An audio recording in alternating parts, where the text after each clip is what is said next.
the primary sensory overload hits with an immediate force, a complex olfactory cocktail of premium leather and pristine freshness. Beneath that surface, a sharp, faint chemical undertone lingers, creating a scent that functions as a proprietary perfume of personal victory. You are currently positioned deep within the driver's seat of a 2024 Camaro SS, finished in a striking mosaic black metallic. Every inch of the interior seems engineered to embrace your frame with surgical precision.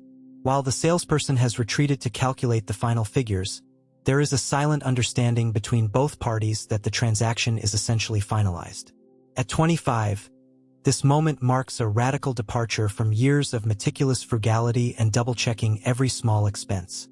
Your new salary provides a fresh financial respiratory system where the presence of commas in your bank balance acts as life-sustaining air. This isn't wealth that ends all future labor, but it is undeniably real. As you grip the chilled steering wheel, the dealership lot outside glows under the heavy afternoon sun, waiting for a signature. Surrounded by a landscape of polished chrome and unrelenting optimism, a single conviction takes root. I earned this. It is a belief that extends far beyond the literal down payment, validating this specific, elevated version of yourself claiming a seat in the world of the successful. You convince yourself that wanting something beautiful and actually possessing it is now a fundamental right. Then, the salesman returns. He opens a folder to reveal the architecture of your new reality. A $947 monthly commitment stretching over 60 months, tied to a 7% APR on a $48,000 vehicle. He frames these figures, which sit precisely at the 2024 national average, as though they are a sunset or a storm, entirely unavoidable and woven into the fabric of the universe. You sign the papers. For the initial 15 minutes on the highway, with the windows down and the bass vibrating through your ribs like a secondary heartbeat, you feel a profound sense of importance. It is a social validation you have pursued like a ghost since childhood. However, there is a hidden caveat to this high-octane euphoria. Every ego-driven peak comes with a looming shelf life.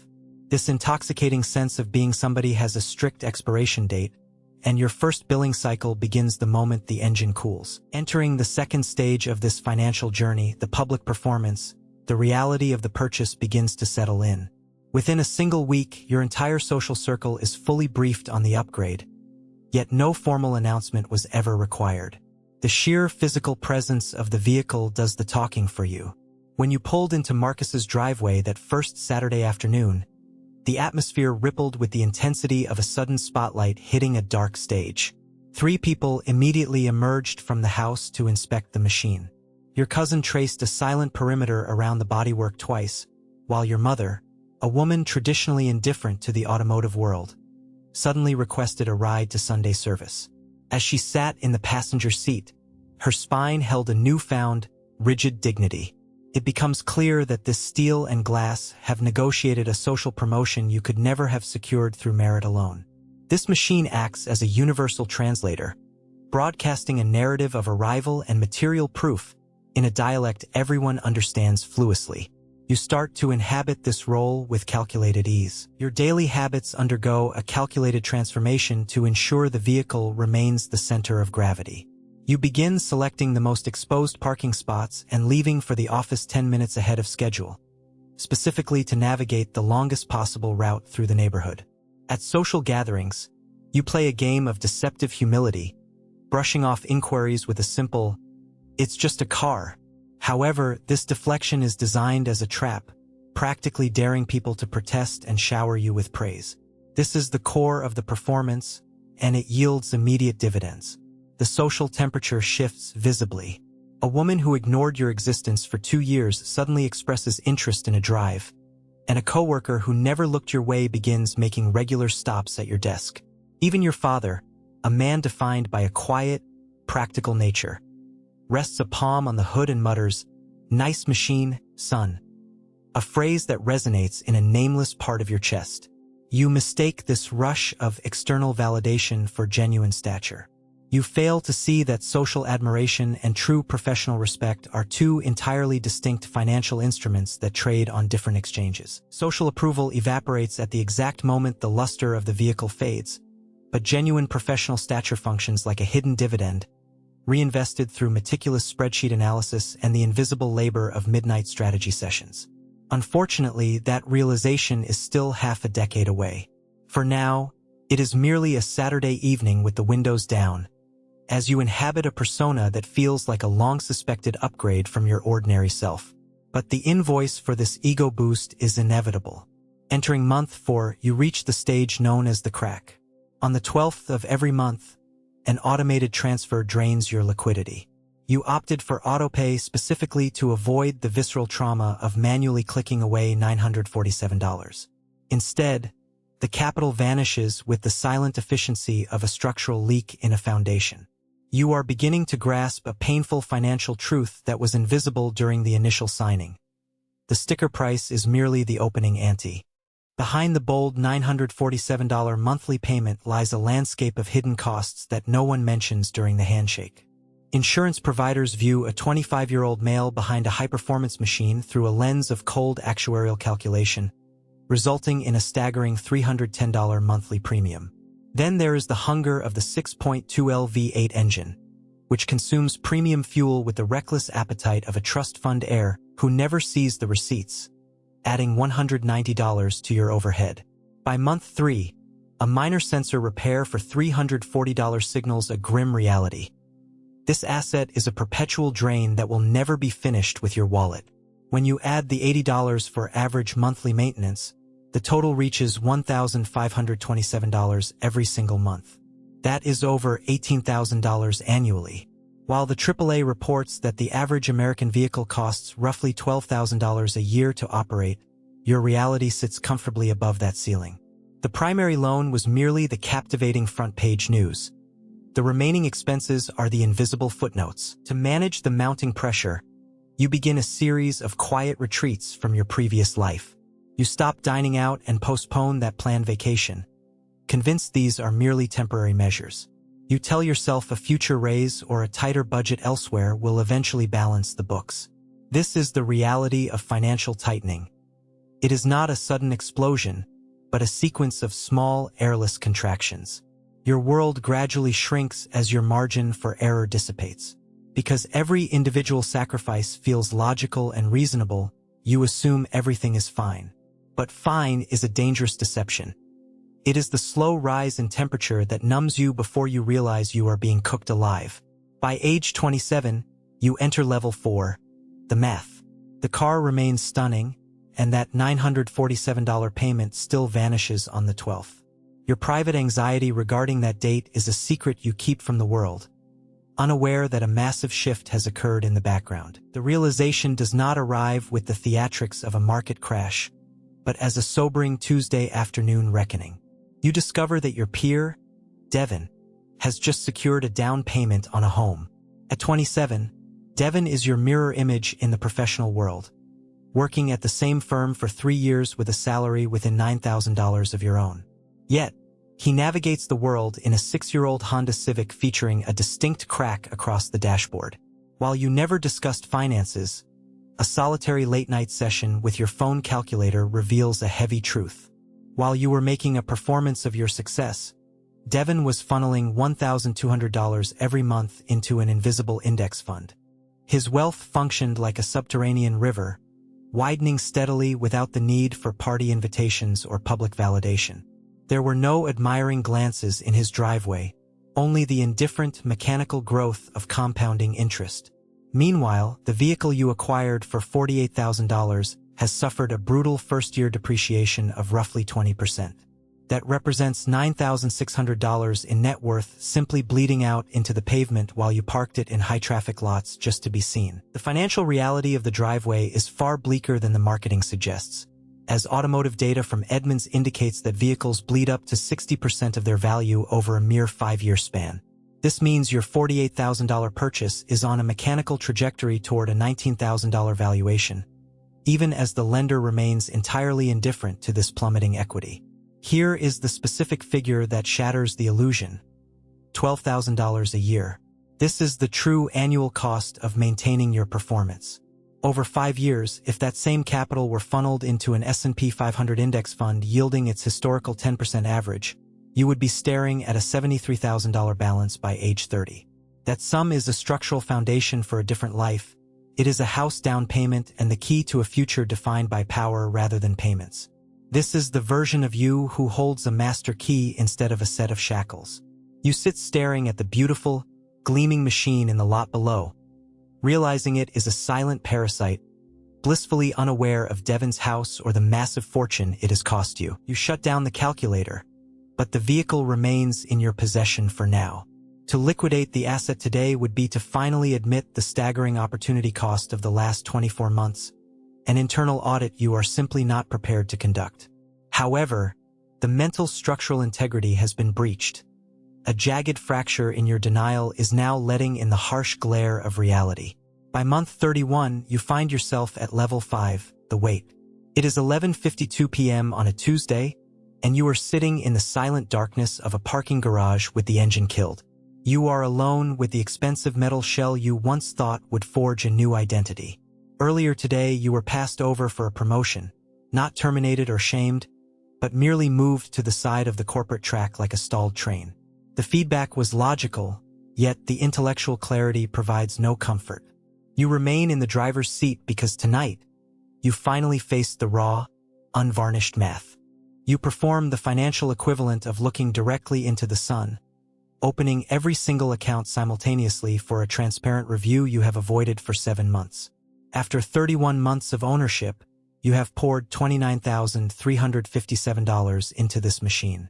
Yet, the open market currently values the vehicle at approximately $27,400, while your remaining loan balance stands at $27,000. When you factor in the total capital spent versus the negligible equity remaining, your net financial position on this purchase is a staggering negative $29,000. You are behind by nearly $30,000 on an asset that functions like a ticking clock, losing value with every sunrise. Here is where the gravity of the situation becomes a physical crushing force. National data indicates that 14% of American car buyers in 2024 carried monthly payments exceeding $1,000. While you are not officially in that top tier, you are dangerously close. By Q3 of that year, auto loan delinquency rates peaked at their highest levels since 2010. You are drifting with a crowd that is collectively sinking, and shared company offers no protection against the inevitable shoreline. The fragility of your position is staggering. You are a single transmission failure, one unforeseen medical bill, or a sudden layoff away from being swallowed by the cold data of a Federal Reserve report. You are currently teetering on the edge of becoming a ghost in a ledger that no one bothered to open. But the specific statistic that truly hollows you out comes from the National Association of Realtors. The average age for a first-time home buyer in America has climbed to 38. It used to be 33. Something catastrophic occurred in that 5-year expansion. A slow-motion theft fueled by relentless car payments and the exhausting performance of social signaling. You have spent years diverting the lifeblood of future security into the hollow theater of present-day optics. At age 27, the arithmetic proves you are already falling behind on a generational timeline you didn't even realize you were racing against. The car sits in the shadows, as silent and indifferent as the day you signed the papers. The machine hasn't shifted an inch, but sitting here on a Tuesday night, you realize that you are the one who is fundamentally changed, and you find yourself staring at a life equation with no easy answers. You climb the stairs with the heavy gait of someone carrying a ledger that will no longer balance. Rest is elusive. You do not sleep well as the gears of logic finally grind against the friction of sentiment. This is the final descent, a stage of financial sobriety known as Level 6, the letting go. This phase is a cold, clinical shedding of skin, much like an investor liquidating a losing position to preserve what remains of their sanity. There is no cinematic ceremony to this divestment. There is no dramatic final drive down a sun-drenched highway to mark the end of an era. Instead, the exit is mundane.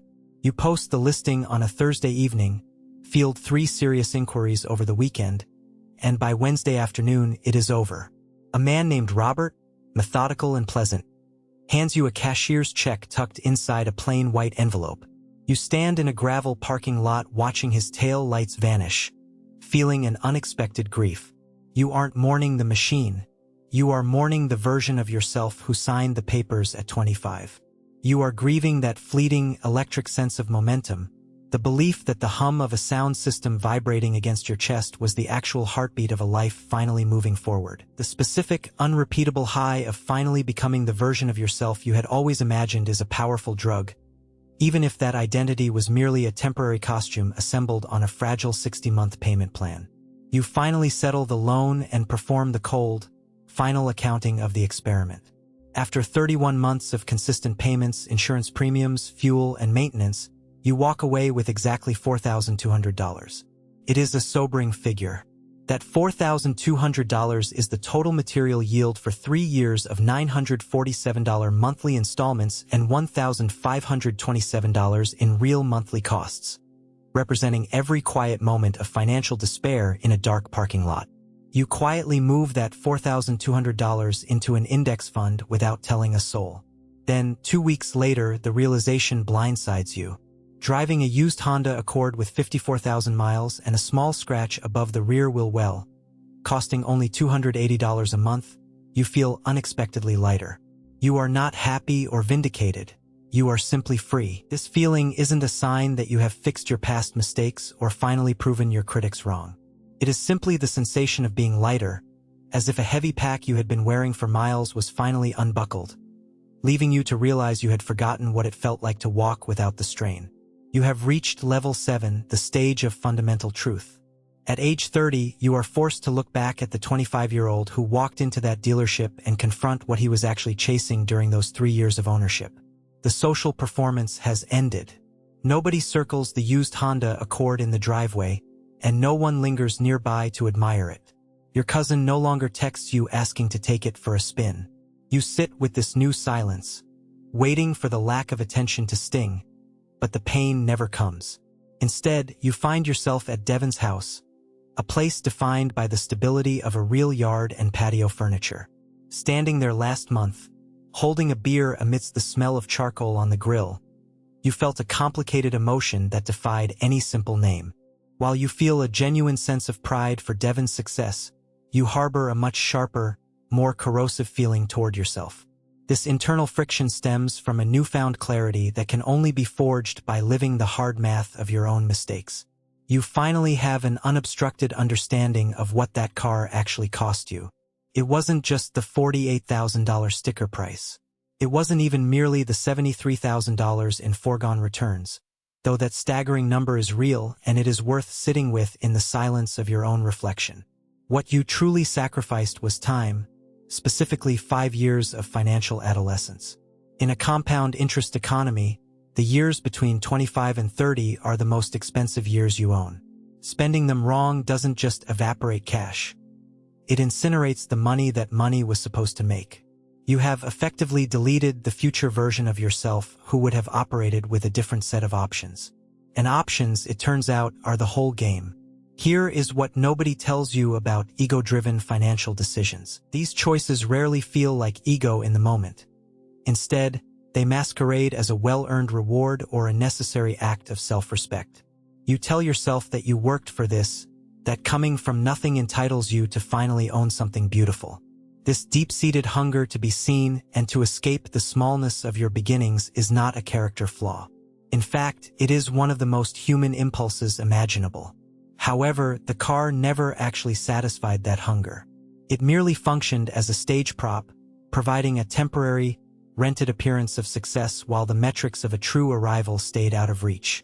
While you focused on the suggestion of wealth, the tangible indicators like equity, your account balance, and a compounding net worth continued to slip away. At 30, you finally grasp a truth that was invisible at 25. This shift occurred not because you were once naive, but because you have finally lived the math long enough to feel its weight in your own body. There is a fundamental difference between purchasing an object that mirrors your current reality and buying one to broadcast a version of yourself you hope others perceive. One is a genuine expression of self, while the other is an exhausting social performance. While the former simply costs you money, the latter demands a ransom of your most valuable years. The 2024 Camaro SS was a complete, beautiful, and expensive sentence designed to convince the world of your arrival. However, what you truly required at 25 was not a fleeting sentence. but the depth of a full paragraph or a complex chapter. You needed the patient, invisible, and unglamorous labor of building wealth in the shadows. A quiet construction that is real precisely because it requires no audience to validate it. You think about your 25-year-old self sitting in that driver's seat, windows down with the afternoon sun glinting off the chrome, as the salesman returns with his folder. You refuse to shame him. You understand exactly what he was chasing and how every step felt entirely reasonable from the inside. You simply wish someone had leaned into the passenger seat before that contract was signed to explain that the legitimacy, dignity, and the right to take up space you were chasing do not live in a car. None of those attributes ever did. You were looking for the right things in the wrong place, failing to realize that true validation lives in the accounts you build when absolutely nobody is watching. It is found in the solitary midnight sessions spent with a calculator and no audience, where you choose a secure future over a public performance. Real growth requires no applause. It is the quiet, consistent decision to prioritize the long game. While the car functioned as a loud, misleading broadcast of where you hoped to go, the brokerage account you neglected told the cold truth about whether you would actually arrive. Now, at 30, you are finally reaching that destination. The pace is slower and you are driving a Honda, but your brokerage account is finally pointed in the right direction. It is compounding in the background while you build the wealth that was always the real destination. You never needed a better car. You needed a better question. 5 years later, you finally know what it is. Follow for more deep dives into the math of wealth. See you in the next analysis.